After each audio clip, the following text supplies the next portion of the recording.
जय श्रीराम मित्रांनो, राम राम.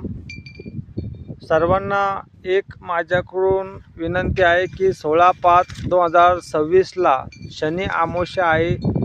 शनेश्वर महाराज जयंती तसेच शनिदेवाची आराधना पूजा आपण करावी. त्यांना काळे उडीद, काळे तीळ तसेच तुरीची माळ घालावी किंवा पानांची माळ घालावी पांढऱ्या. तसेच शनिदेवाला तेल अर्पण करावे.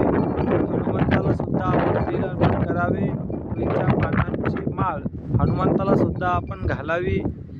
जे भाविक असतील त्यांनी याची काळजी घ्यावी. तसेच 17/5/2026 पासून अधिक मासारंभ दशारांभ सुरू होत आहे, म्हणजे धोंड्याचा महिना सुरू होणार आहे. तसेच याची आपण काळजी घ्यावी. आणि अधिक मासामध्ये धोंडा महात्मा हे आपण पोथी स्वरूपात याचे वाचन करावे. याचे खूप महत्त्व शास्त्रामध्ये आहे.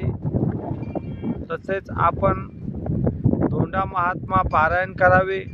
हे न कुणाला मिळाल्यास आपण अन्य प्रकारच्या देवी देवतांची उपासना भक्ती या महिन्यामध्ये करू शकतो. त्यांचे पारायणसुद्धा आपण करू शकतो. या पारायणाचे आपल्याला पुण्य या महिन्यामध्ये खरंच आणि भावनायुक्त केल्यास फलदायक हे ठरेल. कारण की ही ईश्वराने रचलेली धरती आहे, सृष्टी आहे. शास्त्रावर आपला विश्वास असला पाहिजे. हिंदू म्हणून आपण जन्माला आलेलो आहेत.